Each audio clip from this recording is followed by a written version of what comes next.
अब कीमत क्या बताओ, तो सरकारी जमीन है, फिर भी मान चलिए कि 1 से 1.5 लाख रुपया, जिसके लिए वो हत्या की।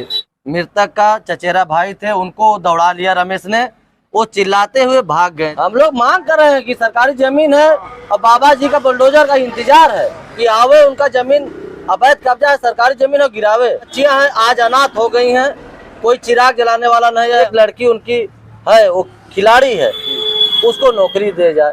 अब आश्वासन दिए हैं, अब देखिए आश्वासन दे के गए हैं, करेंगे कि जुमला ही दे के गए हैं। वही हत्याकांड जो कि गला काट करके हत्या कर दी जाती है एक नाबालिग 17 साल के लड़के के साथ, और उन्हीं के गांव के ग्राम प्रधान जी के साथ है, उनसे थोड़ा उनका राय जाना जाएगा।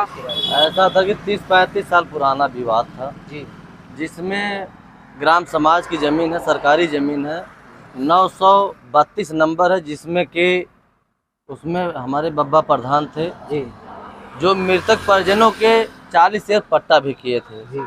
और जो हत्यारा है लालता, उनका 1 इंची भी नाम की ज़मीन उसमें है नहीं। 1 इंची नहीं है? 1 इंची नहीं, लेकिन उसके कब्जा किए हैं लगभग 3 बीघा ज़मीन।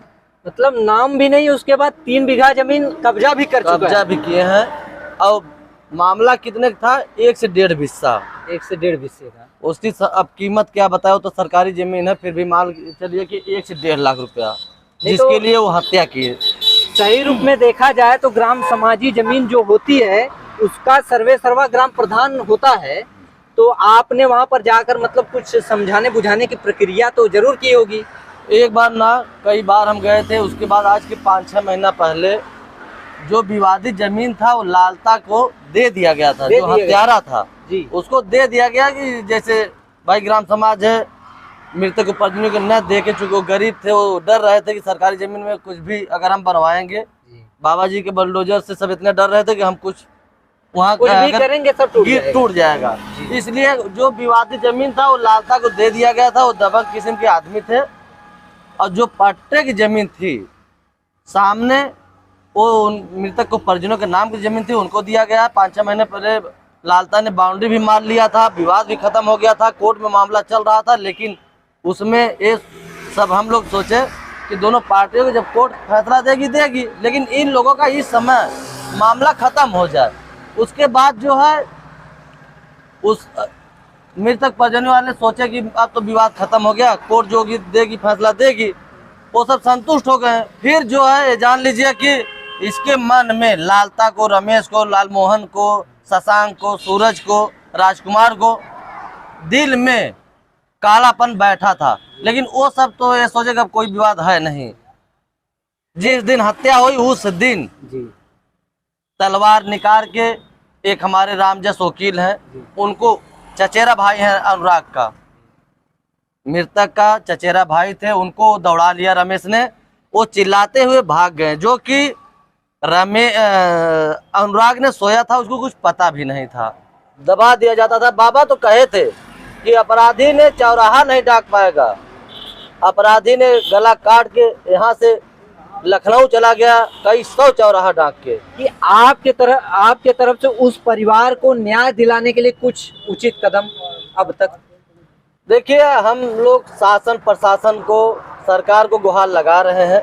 अगर कुछ न्याय नहीं मिला तो हम लोग हाई कोर्ट, सुप्रीम कोर्ट, मुख्यमंत्री, प्रधानमंत्री, राष्ट्रपति तक जाने के बात है। हाँ, बात है, और जाएंगे। अभी तो हम लोग डीएम साहब आए थे, कप्तान साहब आए थे, हमारे क्षेत्र के जगदीश नारायण राय विधायक, वर्तमान विधायक जफराबाद से हैं, वो भी आए थे। मट्टी हम लोग उठने नहीं दे रहे थे, उस समय आश्वासन दिए। हम लोग कहे डीएम साहब घर गिरना चाहिए, तो कहे ठीक है, हम कार्रवाई से इसको घर गिरवा देंगे। डीएम कप्तान साहब वहाँ घाटे पे आए 9 बजे रात को। हम लोग की यही मांग थी कि उसका इनकाउंटर होना चाहिए, तो कप्तान साहब यही कहे कि हम उसको जिंदगी भर सबक याद दिला देंगे। तो वही हम लोग लेके चल रहे हैं कि नहीं, इसका इनकाउंटर होगा। अब क्या हो रहा है, अभी हम लोग इसी पे अड़े हैं, शासन प्रशासन सरकार पे। उसका लालता के बेटा राजेश यादव ने, पुत्र लालता, वो मेरठ में एसआई की पोस्ट पे है। जब से वो पोस्टिंग हुआ है उसका, तब से हमारे उस मोहल्ले में पूरा दबदबा बना रखा था, इतना डरवा के रखा था हमारे गरीब बेचारे किसान थे, उनको जानकारी नहीं थी। वो सब ये डर रहे थे कि नहीं दरोगा है, ये सब कहीं बजा देगा, मार देगा। इतना दबदबा था। उसका पिताजी राजेश के जो दरोगा है, उसके पिताजी लालता ने रिटायर होके आए थे, अभी 1.5 साल हुआ, जिसमें 1 से 1.5 करोड़ 2 करोड़ रुपए लेके आए थे। पैसा के बल पे पूरे हमारे गरीब बेचारों को दबदबा बनाए थे, डरवा के रखे थे। बहुत बड़े दबंग थे। अब ये जान लीजिए कि जो मृतक परिजनों ने है, उनके 5 लड़कियां और एक ही लड़का था। इकलौता चिराग था, वो भी जो है बुझा दिया गया। और मतलब कुछ सोचे समझे भी नहीं कि इसके परिवार का होगा क्या। मान लीजिए हाथ पांव तोड़ देते, नहीं मार देते 2-4-10 गोजी लाठियां, और भी अनेक प्रकार की जो है रास्तें खुली हुई थी। लेकिन तलवार से जो है मुंडी रेतने का क्या मतलब, ऐसा समझ में नहीं आ रहा है। और ये भी सुनने में आया कि आपके खिलाफ भी उन्होंने कुछ केस वगैरह कर दिए थे। आप उसमें ऐसा था कि इसके घर के बगल अगल हर तरफ विवाद किया था, हर तरफ 4 पूरे गांव में आतंक फैला था। अब ये जान लीजिए कि एक बंसु यादव है, उनकी बाउंड्री 50 साल से रोका था। हम लोग बैठ के समझा बुझा कर कैसे कैसे बनवाए, फिर भी हमारे खिलाफ ही जाके एप्लीकेशन दिया था थाने पे। उस समय एसओ साहब बुलाए उसको और हमें भी बुलाए, तो हम कहें कि साहब पूछ लीजिए हमारे मोहल्ले वाले किसी को बुला के कि क्या मामला था। जब उन्हें जानकारी हुई तो लालता को डांटे भी। फिर गांव में आके लालता ने धमकी दिया कि हम अगर यहाँ से नहीं होगा तो हम कोर्ट से प्रधान के ऊपर करेंगे। दोस्तों, हम थे अनुराग यादव हत्याकांड जो है उन्हीं के गांव में आए हुए थे, और उन्हीं के गांव के ग्राम प्रधान जी से बात हुई और अपनी राय बेबाकी से रखा।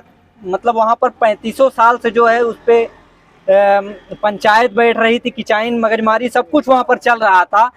देखना है कि सरकार इसको किस नज़रिए से देखती है, कितना न्याय दिलाती है उस पीड़ित परिवार को।